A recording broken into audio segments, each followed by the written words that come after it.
Hi, we're out on a range today, not the range, but a range, and today we're talking about the Henry U.S. Survival Rifle. Recently we did a presentation where we included this in talking about our top 5 guns for your 3-day emergency kits, and I said that that was not a review of this rifle. Today is the review of this rifle. This rifle comes disassembled in this really nice cardboard carrying case. Has a cool handle on it. Sources don't always agree, but the sources I've looked at tell me that various versions of this rifle go back to 1958. They've been made by various companies. And the real question today is that now that Henry is making these rifles, has the quality control improved? Now let me explain that. Throughout the entirety of my life, everyone I have ever met that has told me that they owned one or fired one or had some experience with this type of firearm, without exception, everyone I have ever met has told me 2 things. 1, that it's a really cool design, and 2, that it is horribly unreliable. It's rare that you can get through a whole 8-shot magazine without a malfunction. So the question today is, now that Henry has been making these rifles for about the last 15 years, has the quality control improved? Is the reliability any better? In preparation for today's presentation, I watched approximately 10 different reviews of this rifle in this format, and of those 10, there was only one where the presenter talked about the reliability of the firearm. And to me, that's not just a issue, that is the issue of this firearm. And so I would have to say that anything that calls itself a review and does not talk extensively about the reliability of it is not a particularly good review. So with that, what we're going to do today is concentrate primarily on the reliability and also on the accuracy, and we're going to start with the accuracy. And when you evaluate the accuracy of a rifle, you have to compare it to other rifles, so we'll compare it to this Ruger 1022, which is the ubiquitous 22 auto-loading rifle. So with that, let's go to the target. Now, when we talk about evaluating accuracy, we're not talking about evaluating the trueness of the barrel. We're talking about what kind of accuracy can be achieved when the firearm is in the hands of the average shooter, especially when it's something like the Henry U.S. Survival Rifle that I have to say, to me, feels really unconventional. So we have 2 targets set up at about 20 yards. Roy's going to shoot the target on the left with the 1022, the target on the right with the Henry U.S. Survival Rifle, and let's see how the groups compare. Eyes and ears. Ready.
All right, that should have been 8 each. This has an 8-round magazine, 10-round magazine. So let's go up and look at the target, see how we did. All right, action. Okay, so we tried to get a second camera angle and missed the impacts. We forgot to push record on it. This one's me. Here's the other 6 shots, or 7. Here's the 8 shots total. These are me. Got in a little bit of a hurry. The sights on the Ruger are a little more precise. You got to bead a little bit better rear sights. The sights on the Henry are a rudimentary peep sight. Still very adequate, very good for doing the job that that rifle's intended to do. So we'll have another shooter shoot them, put up some new targets, see if they can get similar results. but I'm going to say that both rifles are very comparable to each other. All right, so now we have John here, member of the crew. You've seen him before. He's going to take the Henry survival rifle, shoot the target on your right with it, see what kind of group he can hold, and then he's going to use the Ruger 1022, shoot the target on your left with it, see what kind of group he can hold, see if he gets similar results than I do, see if we have any definitive difference. So, take it away, John.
Here are the results for John.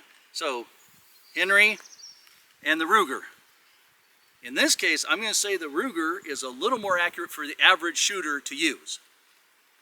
Now we're going to get reset and have Paul show us all how it's done and what results he can get.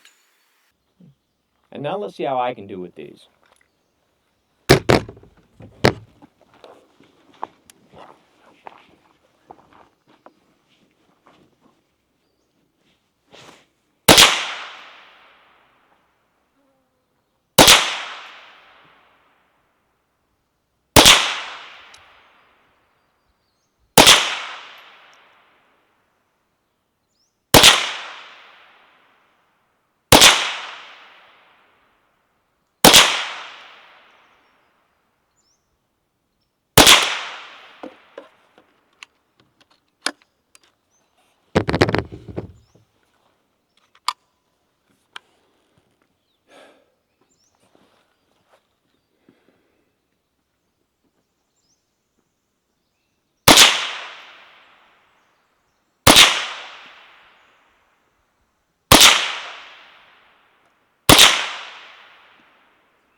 Let's take a look at the targets. Okay, the target on your right is the one I shot with the Henry survival rifle. This lowest shot, that's just me. The rest of them shows us a couple of things. One, not everybody looks at peep sights the same. Everyone else was low, I was centered. It's centered for me because I'm the one that zeroed the rifle. I purchased it, which by the way, we were able to purchase because of donations to the Patreon account. Thank you, everybody. Oh, and side note, I don't want to take up too much time with this, but side note, I've written some emails and I've written some letters thanking people, but I've never said in this format, Johnny B and his t-shirt sale thing to raise money for unforeseen expenses. Thank you, everyone. That has been an absolute lifesaver in every way except the literal sense. Thank you. But to get back on task, not everybody looks at peep sights the same way. I'm the one that zeroed it.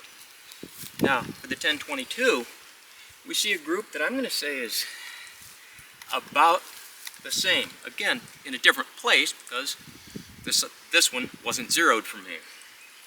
So bottom line accuracy, looks like we're all having very similar results. And that is the Henry rifle is about on par with the 1022. But what about reliability? Let's check that out. Okay, so now for the reliability test. Now we've already shot 24 rounds, and that's with the CCI Mini Mag varmint load, which is what we're going to use for this test. Last time we shot this, we had some Agia rounds. They were a different makeup. They didn't function so well. So we're going to put this higher dollar ammo through the test and see if we can get good, reliable results.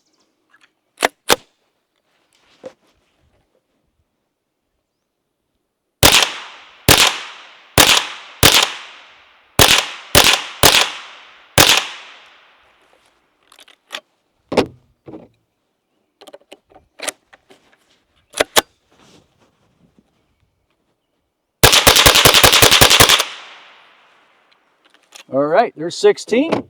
We'll take a little break. We'll get them loaded back up. We'll do this a couple more times. Okay, round 2, same CCI Mini Mag varmint load.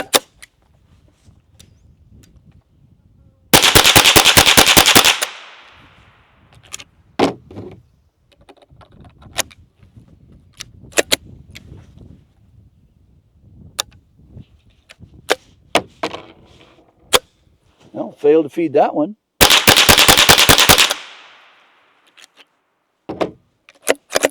All right, let's do it one more time. Okay, round 3. And while we get ready to do this, we have shot some others. So we've shot about, in total, it'll be about 150 rounds through this.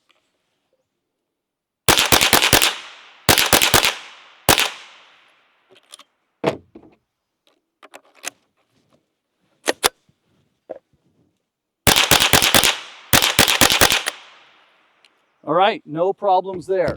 So we've had one fail to feed, which who knows why, it dented the bullet just a little bit, with the CCI Mini Mag varmint load out of this rifle, out of close to 150 total rounds. So we've seen that with the CCI Mini Mags, we're doing pretty well. We also saw on the previous occasion with the Aguila ammo, not so well. But now we've got Remington Golden Bullet 22 ammunition, which is a 36 grain hollow point, just like the CCI Mini Mag. So let's see how we do with this ammo. It says high velocity on it.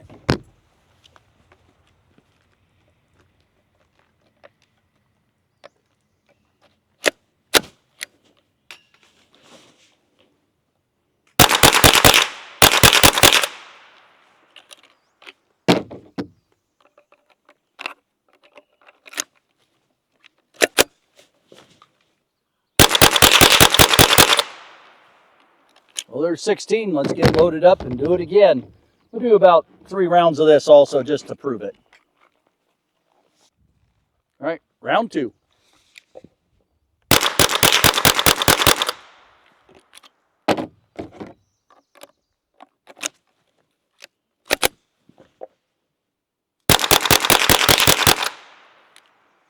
All right, reset one more time.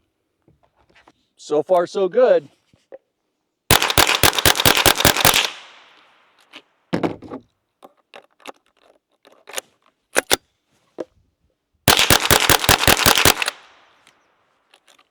And there you have it. So with those 2 different ammunitions, it's performed all but one fail to feed. So the takeaways from all of this.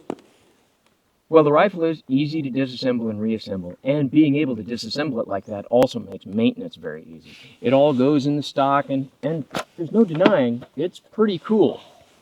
The real things of this are accuracy and reliability. Reliability being the biggest one.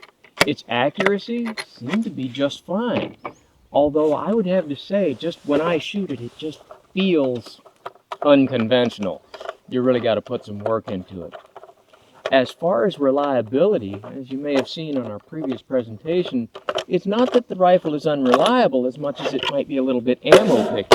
But if it can feed both the CCI Mini Mags and the Remington Golden Bullet, those are both mainstream ammunition, so we can't complain too much. Big thing is, we don't want to hang our hats on the results that we got here today with this sample size of 1. We would hope that other people in this format are going to continue to do reviews of it, concentrating heavily on reliability. But based on our sample size of one, it looks like the reliability is pretty good. Anything Yeah. else? No, it should fit the niche of going in your backpack for a 3-day kit. Should, and going in the backpack for any kind of hiking trip, camping trip, whatever, under the seat of the car, in the airplane, in the boat, what have you. Yeah. So, as always, remember, go out, practice, train with your equipment, know how it works, so you're the best prepared for the worst case situations.